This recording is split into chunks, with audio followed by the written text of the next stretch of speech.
A esta hora bajamos el ruido y subimos el entendimiento de lo que importa. Economía, finanzas y realidad internacional. Inicia a las 5 siempre, con la conducción de Fernando Francia, de lunes a viernes a las 5 de la tarde, aquí por CRC 89.1 Radio.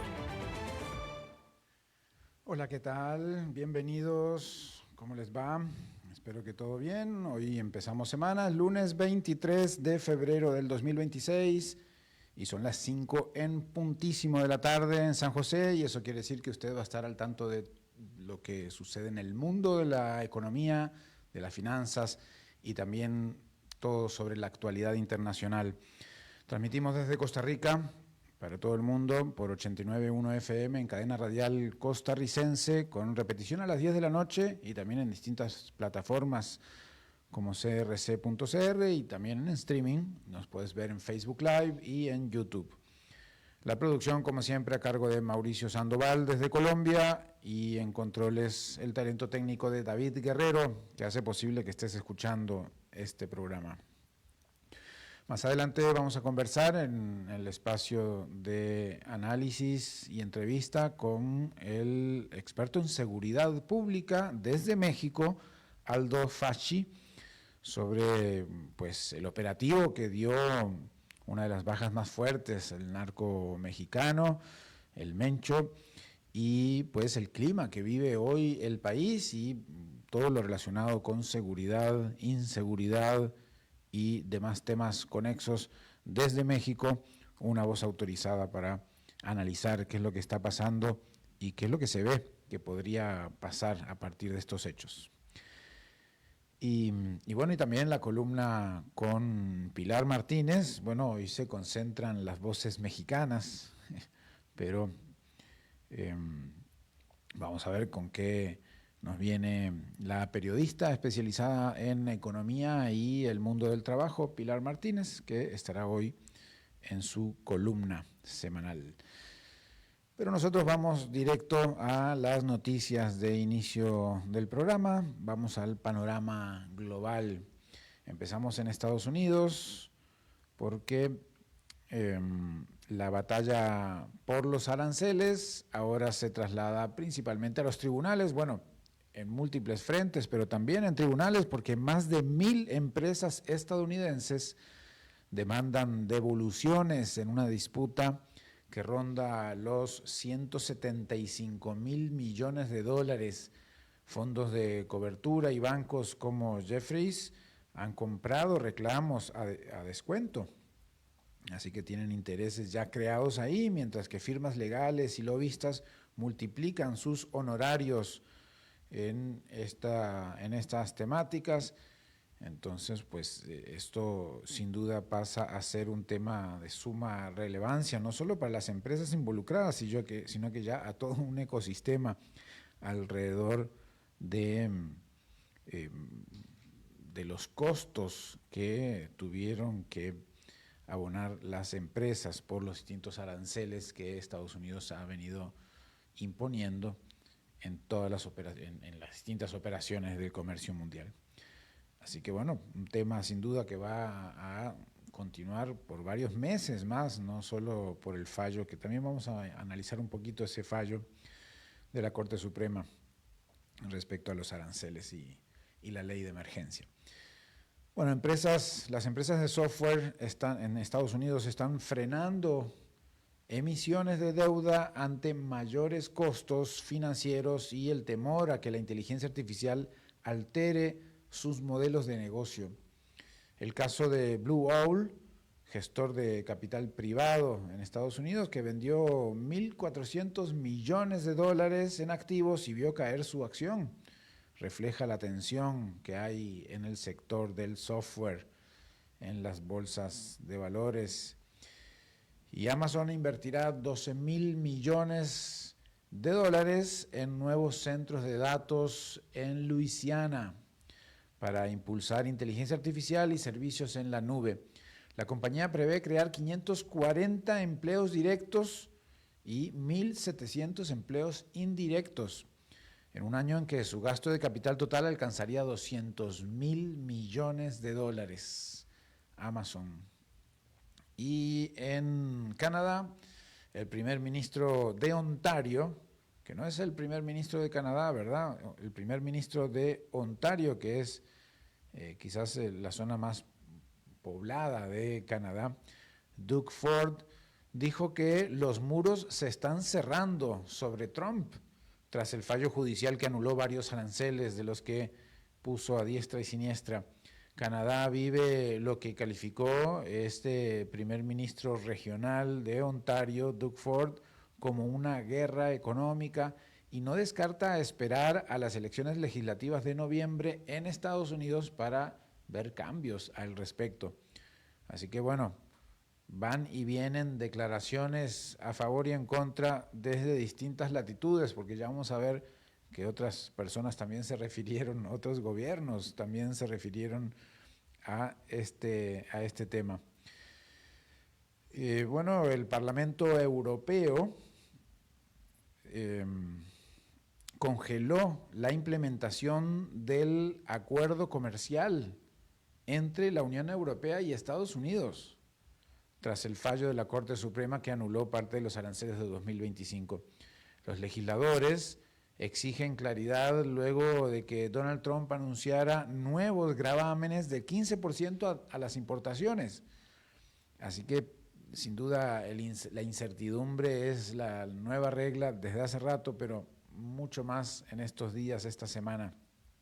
Así que Europa congela la implementación del acuerdo comercial entre la Unión Europea y Estados Unidos. Justamente es el Comité de Comercio del Parlamento Europeo que aplazó la votación para ratificar ese acuerdo comercial con Estados Unidos hasta que Washington aclara cómo aplicará el nuevo arancel global del 15%. Bruselas insiste que un acuerdo es un acuerdo.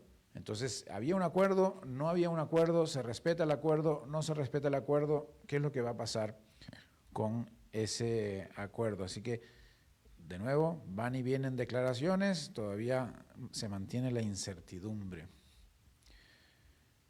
Y no solo en la Unión Europea, porque empresas británicas buscan profundizar entonces lazos comerciales con Europa, ante la incertidumbre por los nuevos aranceles estadounidenses. El mundo está patas arriba sin duda y el gravamen del 15% supondría un aumento del 50% respecto al nivel negociado el año pasado.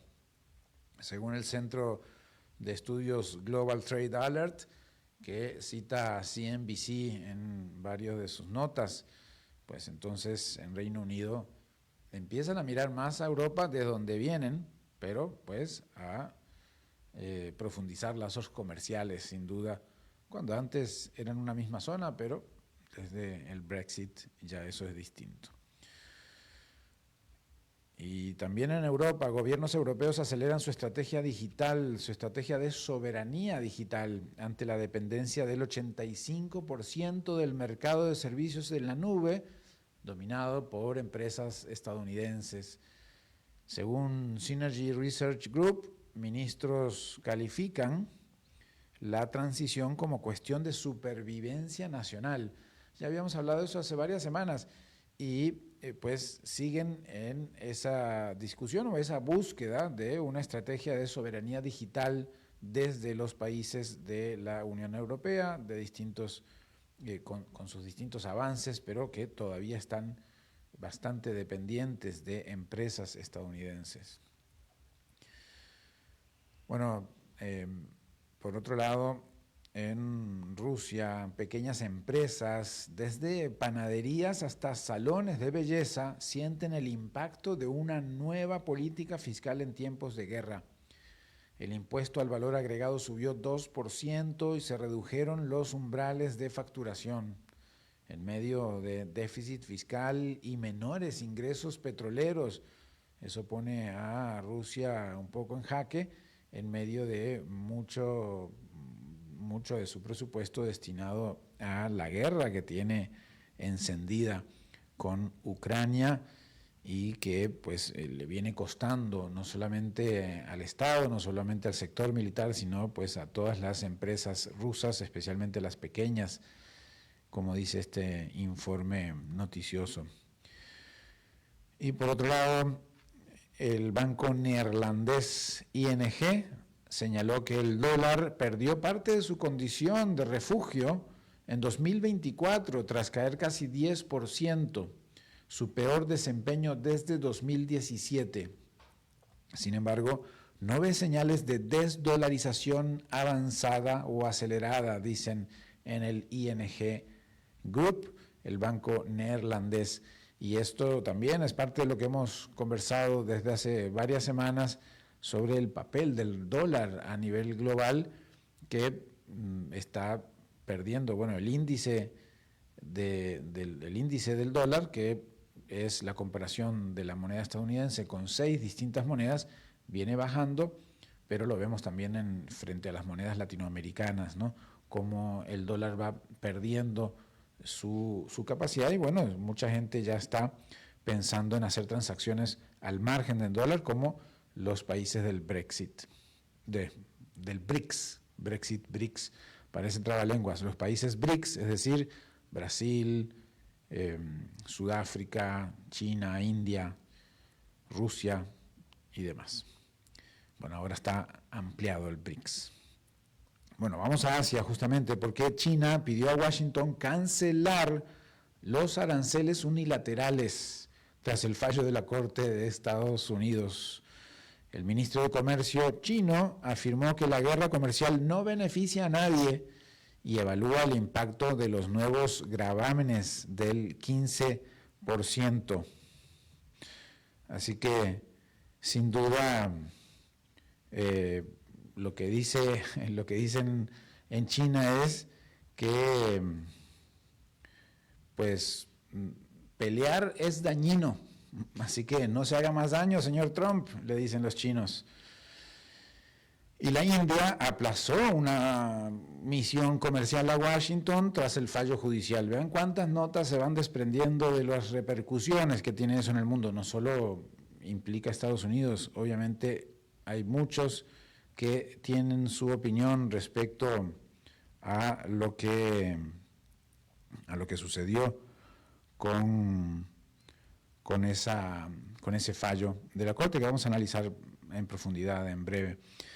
Pues la India aplazó una misión comercial a Washington tras el fallo judicial. El acuerdo interino había reducido aranceles sobre exportaciones indias al 18%, pero el nuevo arancel temporal del 15% por 150 días cambia el panorama, dicen los representantes de la India a medios internacionales.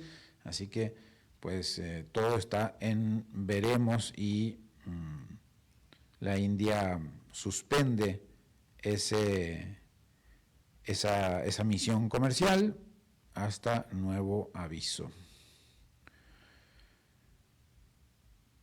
Nos quedamos en Asia porque el canciller de Tailandia pidió evitar provocaciones con Camboya tras un alto al fuego firmado en diciembre de 2025.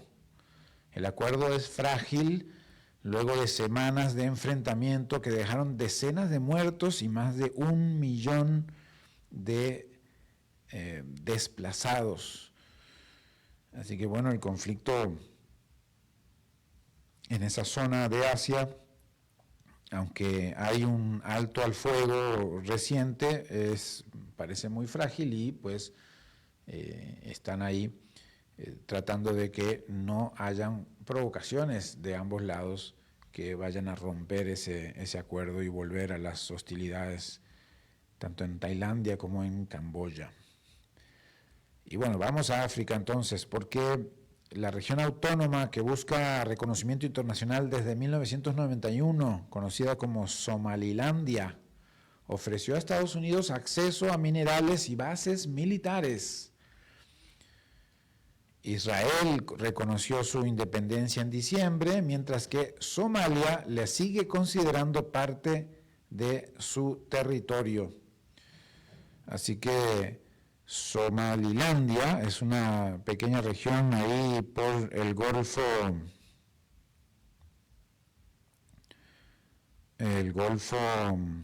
a ver cómo se llama este golfo que lo tenemos por acá, Adén, el Golfo de Adén, cerca de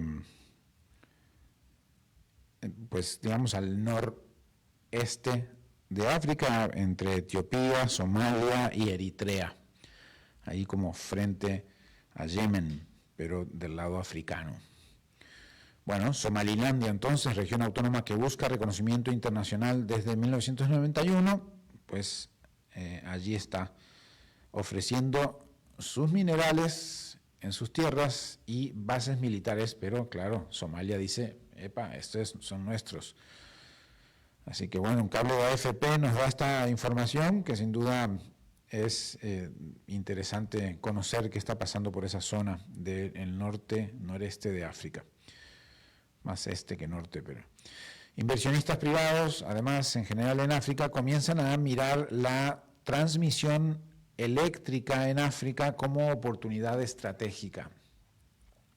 Expertos advierten que sin redes sólidas no es posible trasladar la energía generada hacia los centros de consumo, y eso es uno de los principales problemas para la electrificación del continente, pero pues ahí con todas estas movidas que han habido desde el año pasado, con reuniones regionales, con inversionistas que ponen interés en el desarrollo de África, bueno, pues empiezan a mirar este tema como un elemento de inversión posible.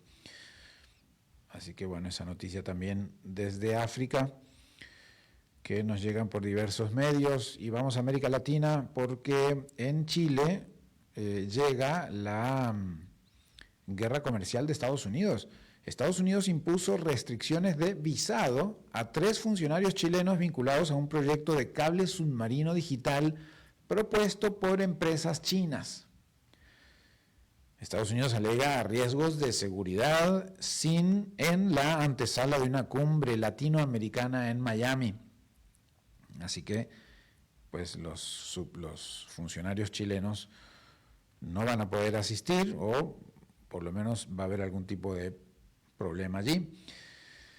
Y en Colombia hay toda una discusión sobre la situación fiscal del país. El gerente del Banco de la República, Leonardo Villar, explicó que el límite del endeudamiento no depende solo del tamaño de la deuda, sino de la credibilidad y capacidad de financiamiento. La discusión surge mientras el Ministerio de Hacienda insiste en que la situación fiscal está bajo control, dicen varios medios colombianos. Y por otro lado, las acciones de IBM cayeron casi 13% luego de que la firma de inteligencia artificial Anthropic, la de Cloud, anunciara una herramienta que automatiza tareas en sistema COBOL, este lenguaje informático que todavía se utiliza en pagos y cajeros automáticos en Estados Unidos, nos indica CNBC. Y bueno, pasamos entonces al panorama bursátil que hacemos los lunes para entender cómo arranca la semana desde el punto de vista bursátil. Y pues hay una doble sacudida, tanto por el tema de los aranceles como el tema de la inteligencia artificial. Y hoy cerraron los principales índices en negativo, fuertemente. 1,04 cerró en negativo, cerró Standard & Poor's 500, 1,21 en negativo cerró Nasdaq Composite y 1,66 negativo cerró el Dow Jones. Y el que subió 10% es el amigo de ustedes, el VIX, el índice del temor de Wall Street, que está ya en 21, ¿no? Que señala que pues hay algún temor en los agentes bursátiles. Así que Wall Street empezó la semana en modo defensivo. El promedio pues de caídas importantes de los índices, arriba todos de 1%. El mercado intenta procesar 2 frentes abiertos complejos: la incertidumbre arancelaria tras el fallo de la Corte Suprema de Estados Unidos y el regreso del llamado AI Scare Trade, el temor a que la inteligencia artificial reconfigure modelos de negocios enteros, ¿no? Lo que acaba de pasar con IBM, lo que pasó hace unos días, entre otras empresas, que salen modelos de inteligencia artificial que suplen el negocio prácticamente completo de lo que hacen muchas empresas. En el plano macro, la decisión judicial que limita el uso de poderes de emergencia para fijar aranceles no disipó la tensión. El fin de semana, Donald Trump anunció un arancel de 15%, generando nuevas fricciones con la Unión Europea. La reacción fue inmediata, búsqueda de refugio en bonos del Tesoro. El rendimiento a 10 años bajó a 4,01%, y en oro también es el refugio que subió a máximos de 3 semanas, superando los $5,200 por onza. El dólar, en cambio, pues continuó cediendo terreno. Por sectores, vemos que la tecnología volvió al centro del temblor. International Business Machines, ya saben quién es, IBM, se desplomó 13% tras el anuncio de una nueva herramienta de automatización de Anthropic que amenaza servicios tradicionales de consultoría y también servicios automatizados de los que hace IBM en diversos centros de negocios. También cayeron Accenture y Cognizant en una señal de que el mercado está descontando presión sobre márgenes en servicios profesionales. En contraste, Nvidia fue una rara nota verde antes de presentar resultados esta semana. El mercado espera ingresos cercanos a $65,000 millones en el trimestre, casi el doble que hace un año en esta misma época. La compañía sigue siendo termómetro del ciclo de inversión en chips y centros de datos. En pagos y consumos digital, la ola risk-off golpeó American Express, Visa y Affirm, mientras PayPal logró subir más de 7%, desmarcándose del sector de pagos y consumo digital y el resto de competidores. En energía, Goldman Sachs ajustó al alza sus proyecciones para el Brent, ahora en $60 hacia fin de año, aunque hay, es decir, la proyección hacia fin de año quedan $60, aunque hoy el crudo se mantiene alrededor de $71 por barril, sostenido por primas geopolíticas. Así arranca la semana en Nueva York, menos apetito por riesgo, más refugio y una pregunta dominante. ¿Es una corrección táctica o es el inicio de un reordenamiento más profundo en comercio y tecnología? ¿O pues es la respuesta rápida a las distintas noticias, tanto de inteligencia artificial como de aranceles en el mundo? Esto lo iremos viendo durante la semana y les estaré compartiendo por lo menos qué nos dicen las noticias para entender hacia dónde van estas movidas. Bien, pasamos entonces a nuestro segmento de algunas noticias en profundidad. Lo primero que queríamos hacer era pues comentar un poquito de este fallo de la Corte Suprema. Dimos la noticia el viernes, estaba fresquito, pero pudiendo sopesar un poquito, analizar un poquito el fin de semana, qué significa, qué indica el fallo de la Corte Suprema, que son sus buenas 170 y pico de páginas.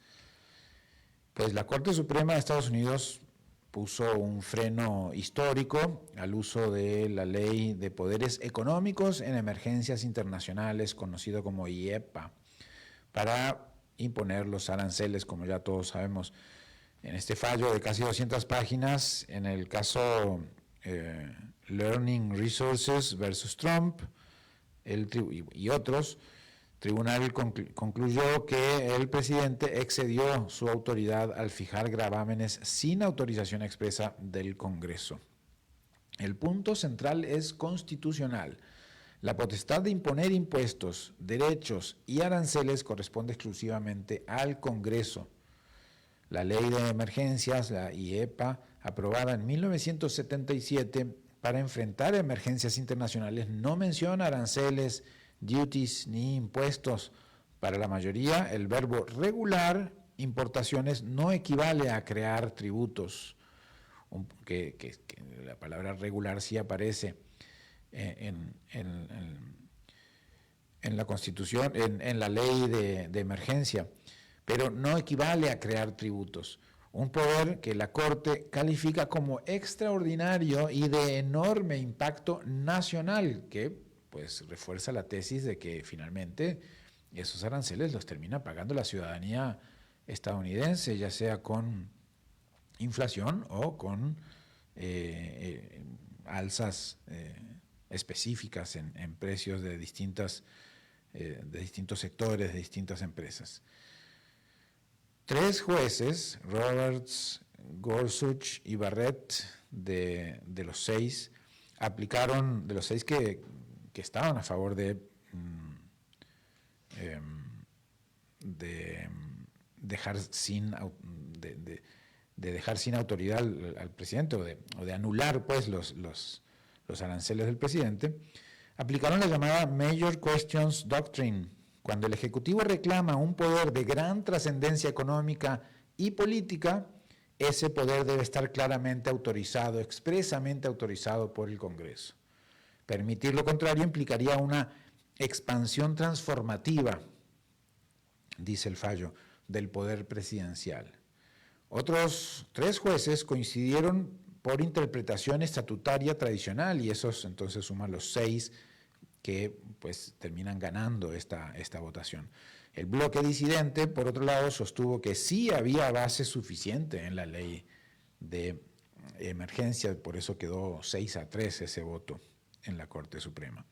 El fallo invalida los aranceles impuestos bajo IEPA, pero no resuelve qué ocurre con lo ya recaudado. El mismo día, Trump respondió con una nueva proclama, un recargo temporal del 10% sobre la mayoría de las importaciones por 150 días, luego pasó a ser 15%, todo basado en la ley en la sección 122 de la Ley de Comercio, una ley todavía más vieja que la de emergencias, porque es de 1974, con excepciones para energía, minerales críticos, fármacos y ciertos bienes estratégicos. Más que una disputa comercial, la sentencia redefine el equilibrio de poderes en materia económica. La pregunta ahora no es solo qué aranceles vienen, sino bajo qué fundamento legal los van a imponer y por cuánto tiempo y de qué montos y a qué países. Así que todo está un poco en indiferencia, incertidumbre, y pues queda un poco en el aire, aunque las piezas se irán acomodando, las declaraciones y los actos se irán firmando y vamos a ver qué nos depara la realidad en estos días, que es lo que vamos a estarles llevando a ustedes.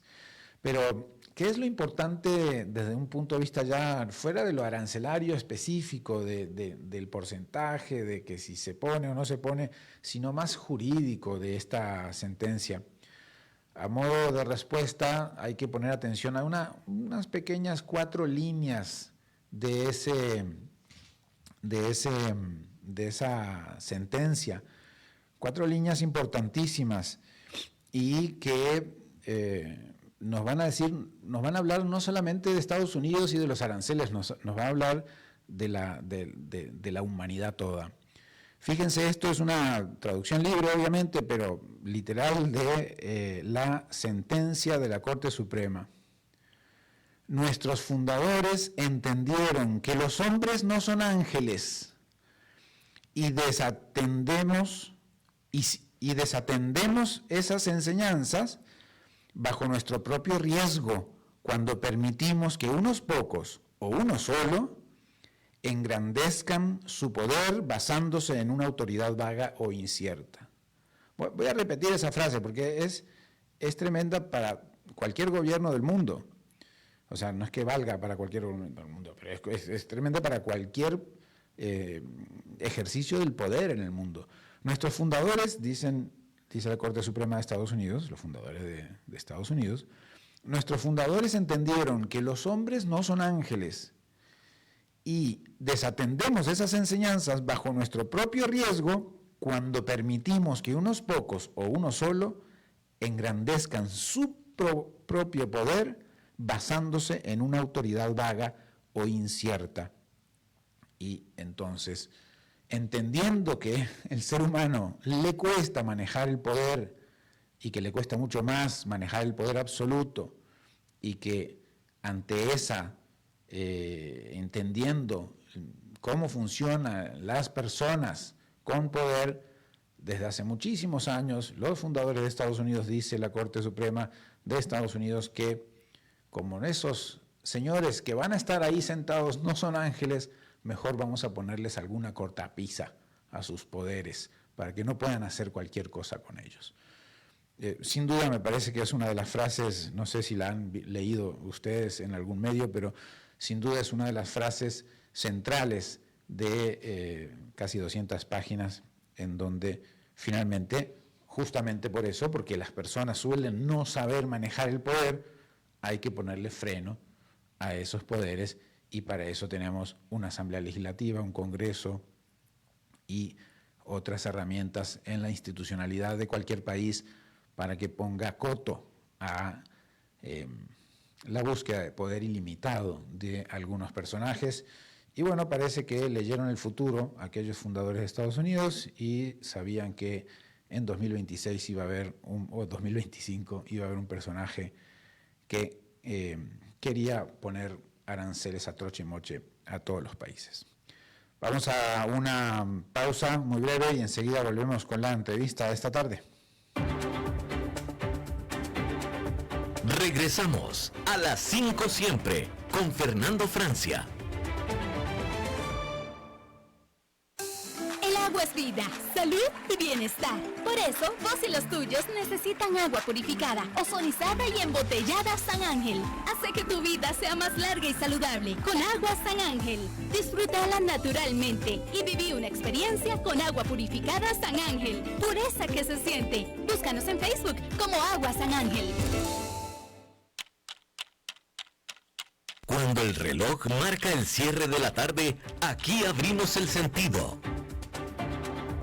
Economía, finanzas y realidad internacional. El programa creado por Alberto Padilla en Costa Rica. A las 5 siempre. Te esperamos de lunes a viernes a las 5 de la tarde con la conducción de Fernando Francia. Aquí, por CRC 89.1 Radio. Gracias por mantenerse conectados y entramos de lleno al tema de esta segunda media hora. La caída de Nemesio Oseguera Cervantes, alias El Mencho, líder del cartel Jalisco Nueva Generación, marca un punto de inflexión en la política de seguridad en México. El operativo militar que culminó con su muerte, aunque se dijo que buscaba su detención, dejó decenas de fallecidos y bloqueos violentos en varias regiones del país, evidenciando tanto la capacidad de respuesta del Estado como la magnitud del poder territorial del crimen organizado. Más allá del impacto inmediato, la pregunta es qué viene ahora, si esta operación abre la puerta a una recomposición estratégica del narcotráfico o si por el contrario desata una nueva fase de violencia entre facciones. En el trasfondo aparece también el debate político sobre qué política, valga la redundancia, va a seguir el gobierno, si el anterior enfoque de abrazos no balazos y bueno, pues el papel de la cooperación también con Estados Unidos en la lucha contra el narco. Sobre todos estos temas vamos a charlar en estos próximos 15 minutos. Nos acompaña Aldo Facci, experto mexicano en seguridad pública, exsecretario de Seguridad en Nuevo León, al norte de México, impulsor de la Fuerza Civil y del C5 y autor del libro Todos somos el asesino, donde reflexiona sobre la responsabilidad ciudadana en los mercados criminales. Aldo, muchas gracias por tomar esta llamada, por dedicarle un rato a nuestra audiencia. Al contrario, es un gusto, un placer estar con ustedes. Bien, pues con la experiencia que tiene Aldo, sin duda vamos a poder pues entender un poquito mejor lo que hemos visto quizás muy fragmentado en distintos medios, en la información de última hora en muchos casos, pero ¿qué representa esta acción o esta situación que vimos el fin de semana y hoy en México? ¿Cómo lo analiza desde allá? Bueno, tiene muchos matices, ¿no? Desde luego, por un lado, es un triunfo de la justicia haber capturado, aunque después falleció, un criminal que tanto daño le hizo al mundo entero. Cuánta gente perdió la vida por sus decisiones, por sus acciones. Y bueno, así pasa esto. Pero viene la otra parte, tú lo dijiste, la demostración del Estado y también la demostración de la fuerza del crimen organizado y sus aliados. Y bueno, esto es recurrente en América Latina desde que Pablo Escobar en Colombia lo puso de moda, ¿no? Capturan a alguien o resulta muerto alguien y sus grupos salen a ejercer violencia en las calles. ¿Qué buscan? No es solo una protesta, es una demostración de fuerza, sí, pero lo que buscan más que nada es poner en contra a la población del gobierno, porque la población, con justa razón, se molesta por los bloqueos, por los incendios, por las balaceras. Tiene razón la gente en molestarse, pero debemos de molestarnos con los criminales. Y lo que buscan es esa división, ¿no? Uh-huh. Es terrorismo puro. ¿Y cómo se vive hoy, digamos, en México? ¿Está más o menos centrado en los estados del centro, como Jalisco, Michoacán, Querétaro, por esta zona, quizás un poco más hacia abajo también, Oaxaca, o sí, es bueno, indiscriminado? Si me permite, la fuerza propia del grupo criminal Jalisco, que fue fundado por Chapo Guzmán y su gente, y después hubo divisiones, y ahora otra vez son socios. Hablo de los cárteles, ¿no? Uh-huh.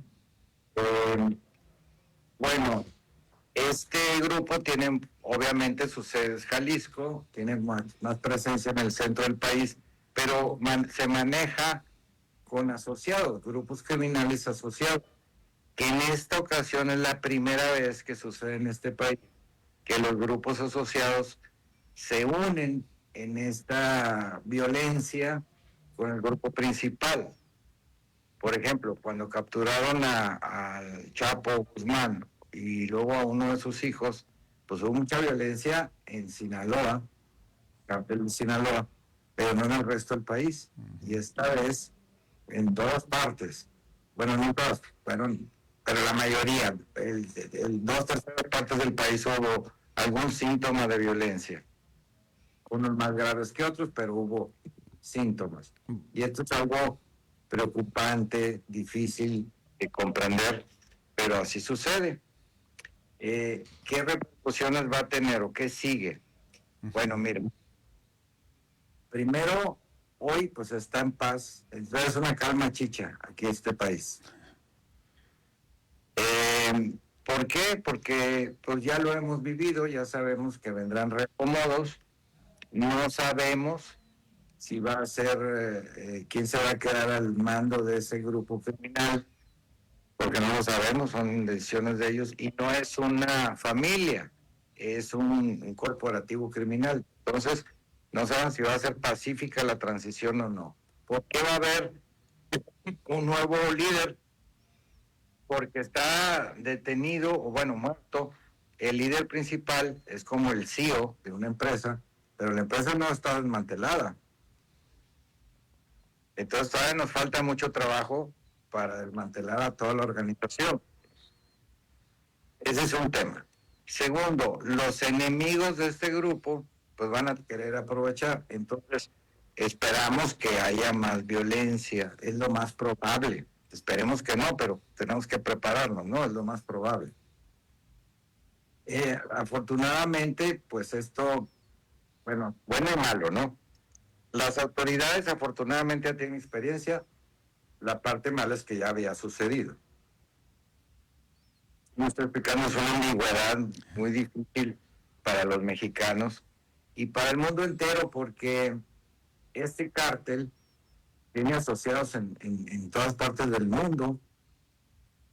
Se apoderó junto con Sinaloa de las rutas de la cocaína, que bueno, es una parte que afecta a Costa Rica, por ejemplo. ese negocio en específico. Y así podemos hablar de muchos lugares del mundo, ¿no? Entonces, estos reacomodos, ¿quién se va a quedar con las rutas? ¿Quién se va a quedar con esos negocios, en los grupos locales en cada país? Si va a haber nuevos representantes de la cocaína en el planeta o no, no sabemos. No sabemos, pero tenemos que estar todos preparados. ¿Y cómo ves la respuesta del Estado, digamos, no en este operativo, sino en lo que pueda venir? No sabemos lo que es, pero si lo vemos por qué ha pasado antes, cada vez que hay un golpe fuerte, pues sabemos que puede haber, ya sea que, como cuando uno maja un hormiguero, salen para todos lados y no se sabe cuál es la reacción, o puede haber una reacción coordinada y organizada. Pero claro. ¿Cómo respondería? ¿Tiene capacidad el Estado? Sí, mira, el Estado tiene capacidad y hay experiencia. ¿Qué sucede? Que lo que sucede en todas partes, lamentablemente, los grupos políticos que llegan al poder desestiman la experiencia ganada por los antecesores. Hablando de los profesionales de la seguridad, no estoy hablando de los políticos, pero los políticos desprecian a los operadores de cualquier rama, medicina, de la seguridad, de la economía, etcétera, los menosprecian y llevan a su propio equipo. Y hay tanta gente, militares en retiro, policías federales, investigadores, que tienen tanta experiencia que pudieran ser llamados a colaborar, a dar consejo, a dar opiniones, porque esto ya se vivió. Mira, yo recuerdo cuando esto pasó por primera vez, no sabíamos qué hacer, porque nunca había pasado en México. Yo me hicieron caso a mis superiores y tuvimos contacto con colombianos que tenían la experiencia de haber vivido lo que pasó allá, aunque no es exactamente igual, es muy parecido, pero las causas son las mismas, y eso nos ayudó a comprender muchas cosas y a establecer políticas que nos ayudaran a pacificar el país. Luego vienen los cambios políticos y se descontrola. Ese es un tema recurrente. Y bueno, mira, lo puedes medir en cualquier sitio, ¿no? Incluso en Estados Unidos llega un presidente y hay más o menos violencia, más deportados o menos deportados, depende de sus políticas, en lugar de que sean institucionales. Y pues eso es algo que tenemos que decidir todos los ciudadanos con nuestro voto, de qué persona es la que nos va a llevar a mejores decisiones para cada país o para cada territorio. Esa es la democracia. Pero bueno, como lo dijiste hace rato de los fundadores de Estados Unidos, pues ninguno es un santo, ¿verdad? O ninguno somos un santo, y el poder enferma. Y bueno, pero el Estado mexicano sí tiene capacidades. Tampoco estamos minimizando el gran poderío que tiene el crimen organizado, porque este crimen organizado maneja tráfico de armas a nivel internacional. Pues tienen acceso a un arsenal impresionante. ¿Qué es la parte menos difícil? Pues si llega a haber violencia no va a ser contra la ciudadanía, es entre grupos criminales y contra el gobierno, no contra la ciudadanía, no contra los visitantes. Pero cualquiera corre el riesgo de estar en el lugar equivocado, en el momento equivocado. Y en eso es donde el Estado tiene que darle al ciudadano prioridad. Aldo, ¿se entiende con esto que hay un cambio en la política de seguridad que establece el gobierno de Claudia Sheinbaum respecto al anterior de Andrés Manuel López Obrador? Sin ninguna duda. No hay ninguna duda. Está demasiado claro en la política que está llevando la presidenta. Que es lo que le pedían al inicio, ¿no? Pues sí, mucha gente le pedía eso porque mira, la verdad es que con tanto cambio acá político, la gente cambia de opinión de partido político, hemos tenido demasiados cambios, porque no han dado resultado. O sea, si lo vemos fríamente, pues ningún partido político ha dado resultado. Claro. Y ya la gente que aprende de estos temas, pues cuando ya llega a entender el fenómeno, te vas. Sí. Como pasa con tantos otros temas, como dijiste hace un rato. ¿Vos estás en Nuevo León, en Monterrey, o estás en otra parte de México? Estamos en Nuevo León. Allí sí. está más tranquila la cosa, más al norte, ¿verdad? Aquí no llegó a mayores, hubo un pequeño bloqueo de una carretera que duró 15 minutos. Uh-huh. Y afortunadamente no pasó nada, y aquí las autoridades están pues muy dispuestas, y ha habido una inversión muy grande en seguridad acá, y están muy coordinados con la autoridad federal, porque finalmente la autoridad federal o la autoridad nacional, no sé cómo se le diga allá en Costa Rica, pero el equivalente, Uh-huh. la autoridad federal, es la que lleva la batuta y la responsabilidad. Claro. Aparte para el ciudadano, pues el que sea, para el ciudadano es mi problema, y no me metan en líos, ¿no? Claro. Al final la seguridad al ciudadano no le importa quién resuelva o quién haga lo que tenga que hacer, pero que esté lo mejor posible alrededor suyo, ¿no? Claro. Y bueno, para ir terminando, Aldo, sos especialista, Aldo Facci, especialista en seguridad pública. Has estado en este cargo en el estado de Nuevo León. Es sin duda ya para el último minuto, Aldo, es sin duda una responsabilidad importante. ¿Qué se piensa cuando pasa algo fuerte de esta magnitud o menor, si puede ser el caso, estar al frente de tomar decisiones de este tipo? Bueno, mira, es inevitable que veas cosas que ya sucedieron y que tengas que decir, bueno, yo ya sé lo que pasó, ya no sucedió, estos son los errores que se cometieron, no se deben de cometer, pero lamentablemente, pues las autoridades que están al frente son las que tienen que tomar decisiones. Y si tú das alguna opinión, pues a veces se malinterpreta. Pero bueno, a mí no me importa, yo tengo que hacer lo que tenga que hacer, ¿no? Exacto. Y Nuevo León tiene la virtud en México de siempre ir un paso adelante. ¿Será que tenemos menos cosas que hacer o tenemos otras preocupaciones? Pero acá pues siempre es como la punta de lanza a nivel nacional en economía, en inversión, en empleo, pero también en seguridad. Y hemos tenido épocas malísimas. ¿Por qué? Porque vino el crimen organizado a pelearse acá por las rutas hacia Estados Unidos. Claro, sin duda. Y ahí aprendimos todos, y fue por eso que pues, logramos innovar. Y hoy pues, la República está más sólida gracias al esfuerzo y trabajo de todo lo que se hizo antes por muchísima gente. Por supuesto. Muchas gracias, Aldo, por esta conexión. A la orden. Volveremos contigo en cualquier momento cuando la información así nos lo pida, así que le agradecemos mucho su disposición. A la orden, gracias.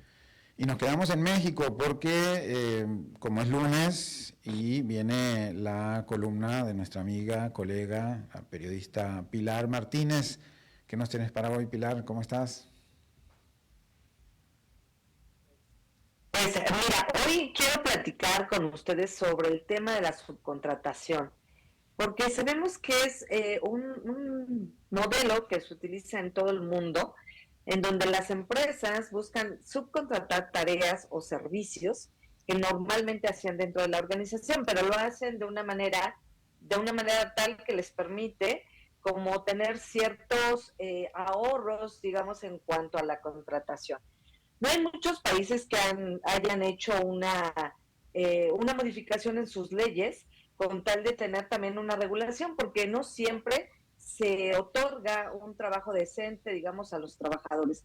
En el caso de México, pues en el 2021 se hizo una reforma. Todo esto ha tenido que ver también con todas las presiones que ha habido por parte del gobierno de Estados Unidos de cómo estamos trabajando desde acá. Se hicieron muchas reformas, muchos cambios. En 2021 también se hizo una reforma que tuvo que ver justo solo con la forma en cómo se estaba utilizando la subcontratación, porque ya todas las empresas estaban utilizando este modelo y, excluían a los trabajadores de la seguridad social, que era lo primordial. Y no hablemos más de otras prestaciones, incluso hasta de la firma de un contrato de trabajo.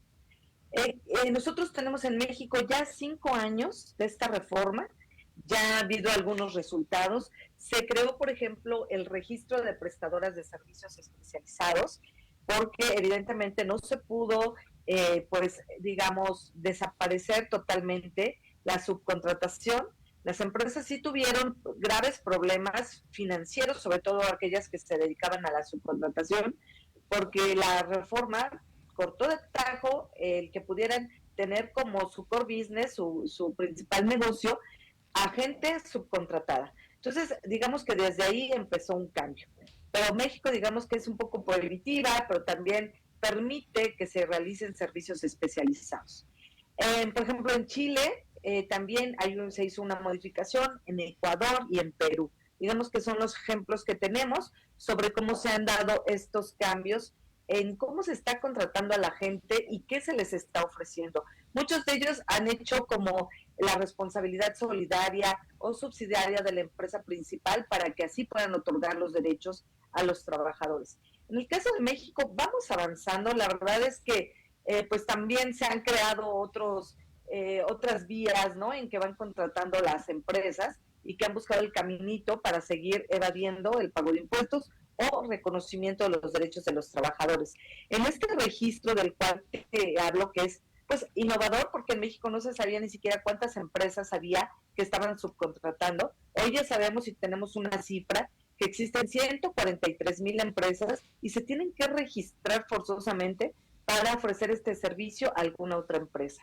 Llámese, si es una empresa, digamos, un medio de comunicación que no tiene gente contratada para la limpieza, pues bueno, estas personas que están haciendo la limpieza pueden ser prestadoras de servicios especializados, y así es como se ha intentado un poco avanzar en el tema de ordenar, digamos, a todas estas empresas que hoy subcontratan. En el caso de México había 5 millones de trabajadores que estaban dentro de una figura de esta figura, y hoy pues lograron pasar a un patrón principal 3 millones, que fue parte de lo que se hizo con la reforma. Ya incluso se hacen inspecciones, se han cancelado registros, más de 99,000 registros se han cancelado porque no cumplen con el pago de impuestos al Instituto Mexicano del Seguro Social o incluso al SAT. Y este cruce de información ha permitido que haya un poco de orden, digamos, en este proceso, ¿no?, de regularizar el trabajo y de otorgar las mejores prestaciones a los trabajadores, sobre todo la seguridad social, que es parte de lo que importa.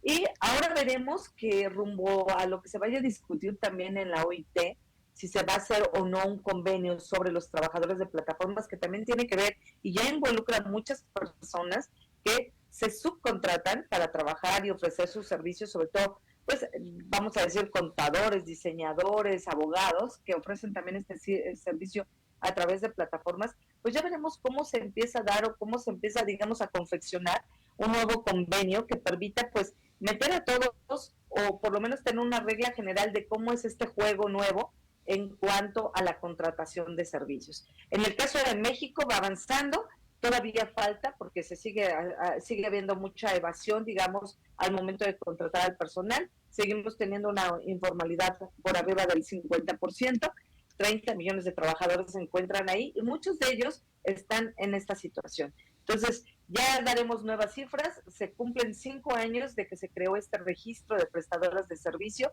y bueno, ha sido un ejemplo de cómo se puede ir ordenando, digamos, esta figura de la subcontratación que tuvo que reconocer la Organización Internacional del Trabajo, pues porque es una forma, ¿no?, de organización también, de contratación en el mundo del trabajo. ¿Cómo ves, Fernando?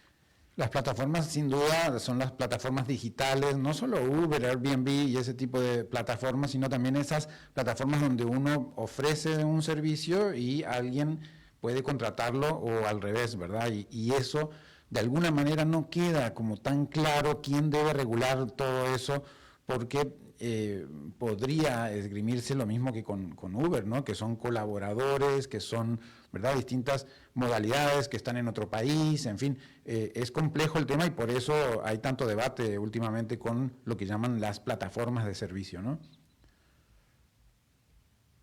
Sí, estaremos viendo a ver cómo se define.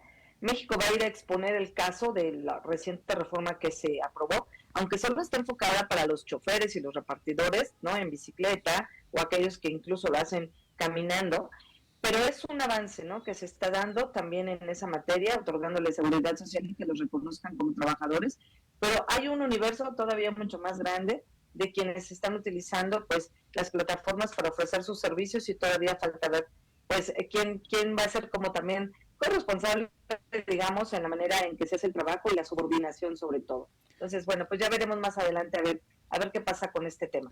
Muy bien, y lo tendremos acá de tu mano, Pilar. Muchísimas gracias.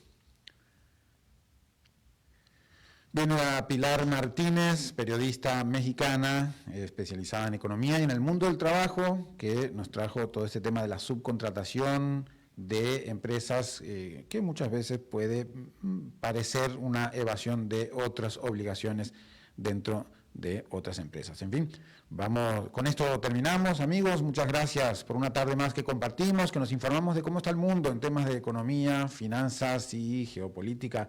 Producción de Mauricio Sandoval desde Bogotá, David Guerrero en controles, RC 891 Radio.